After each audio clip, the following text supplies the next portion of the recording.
নমস্কার, কেমন আছেন সবাই? আশা করি সবাই খুব ভালো আছেন। আমার আরেকটা নতুন ভিডিওতে আপনাদের সবাইকে ওয়েলকাম করছি।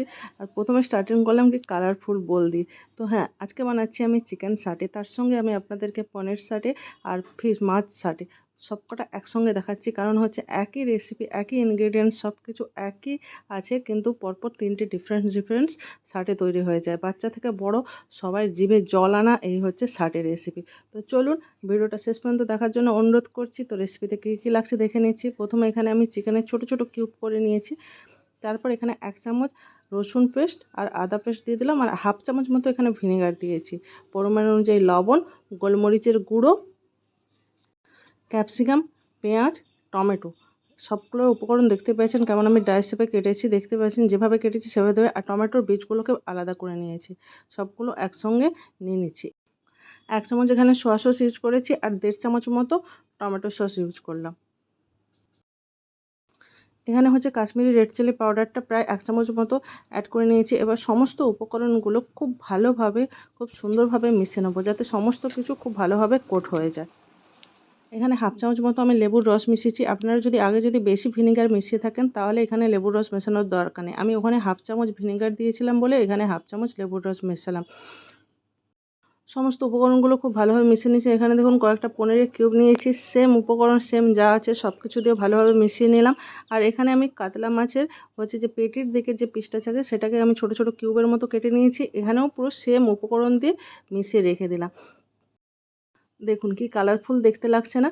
আর একটা কথা এখানে মনে করে দিই, যখন সাটে বানাবেন তখন যদি বিকেলে বানান তাহলে কিন্তু সকালের দিকে অবশ্যই ম্যারিনেট করে রেখে দেবেন, খেতে কিন্তু দুর্দান্ত হবে। আর ম্যারিনেশন করে রাখা ছিল, এটা আমি আপনাদের এবারে বিকালের স্টেপ দেখাচ্ছি, কারণ আমার হচ্ছে সকালে ম্যারিনেট করে রাখা ছিল। এখানে হচ্ছে আমি কাঠি নিয়েছি। কাঠিগুলো প্রথমে জলে ভালো করে ভিজিয়ে নিয়েছিলাম। তারপর যেমন হচ্ছে একটার পর একটা যেমন লেয়ার করে সেইভাবে চিকেন, ক্যাপসিকাম, টমেটো, পেঁয়াজ আপনি যেভাবে লেয়ার করবেন, যেভাবে খেতে চাইবেন সেইভাবে হচ্ছে লেয়ারগুলো করে নেবেন, প্রত্যেকটা এক একটা করে নিয়ে। আগে থেকে ম্যারিনেশন করে রাখলে খেতে এতটা দুর্দান্ত হয়, এতটা দুর্দান্ত হয় কি বলবো। মানে প্রত্যেকটা সফট জুসি চিকেনের পিস বলুন, পনির বলুন, মাছ বলুন, প্রত্যেকটা খুব জুসি হয়। দেখুন সবগুলো আমার গাঁথা হয়ে গেছে। নেক্সট স্টেপ হচ্ছে যেই বাটিতে আমি হচ্ছে ম্যারিনেট করেছিলাম তাতে যে মশলাগুলো ছিল ওই বাটিতেই আমি এখানে 4 চামচ মতো ময়দা দিলাম। আর এখানে পরিমাণ মতো লবণ দিচ্ছি, গোলমরিচের গুঁড়ো দিলাম। আর এখানে একটু কালারের জন্য এখানেও আমি হচ্ছে একটু কাশ্মীরি রেড চিলি পাউডারটা দিয়ে দিলাম। সমস্ত এই শুকনো উপকরণগুলো খুব ভালোভাবে মিশিয়ে নেব। মেশানো হয়ে গেলে এখানে আমি একটা ডিম অ্যাড করছি। আগে এই ডিমটা দিয়ে সমস্ত কিছু উপকরণ খুব ভালোভাবে মিশিয়ে নেব। তারপর যতটা পরিমাণে জল লাগবে অল্প অল্প করে জল মিশিয়ে একটা হচ্ছে ব্যাটার বানাবো। ব্যাটার একদম রানি ব্যাটার হবে না, আর একদম থিকও হবে না, মোটামুটি মিডিয়াম ঘনত্বের একটা আমি ব্যাটার তৈরি করব। এই দেখুন আমি হচ্ছে অল্প অল্প করে জল মিশিয়ে এবার হচ্ছে আমার ব্যাটারের ঘনত্বটা ঠিক এই রকমভাবে এসেছে। ঠিক এই রকম ঘনত্বই রাখবো। তো চলুন এবার নেক্সট স্টেপে যাচ্ছি। নেক্সট স্টেপে একটা করে স্টিক নেব। স্টিকের মধ্যে এই চামচ দিয়ে উপরে উপরে দিয়ে দেবো,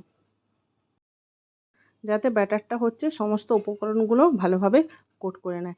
সেম প্রসেস যেমন চিকেনে করলাম, সেম প্রসেস কিন্তু আমরা পনির, মাছ সবগুলো আইটেম কিন্তু সেম একইভাবে হচ্ছে কোট করে নেব। দেখতে পাচ্ছেন আমি পনিরও ওইভাবে কোট করব, আর এখানে মাছ আছে মাছটাকেও একইভাবেই কোট করব।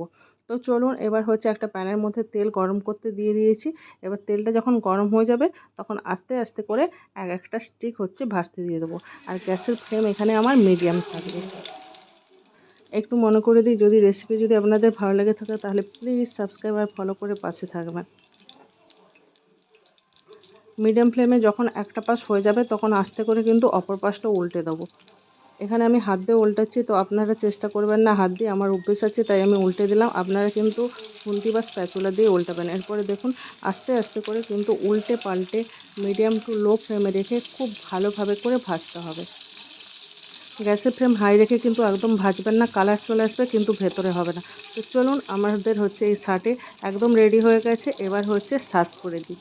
দেখতে পাচ্ছেন কত সুন্দর লাগছে দেখতে।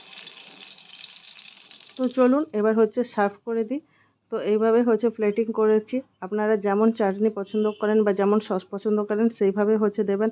বাচ্চা থেকে বড় স্টার্টারের আইটেম হিসেবে একদম জমে যাবে, কিংবা ইভিনিং স্ন্যাক্স হিসাবে একবার বানিয়ে দেখবেন যে কতটা টেস্টি লাগে, আর কত কম সময় একটা সুন্দর রেসিপি একদম বাড়িতে চটজলদি বানানো যায়।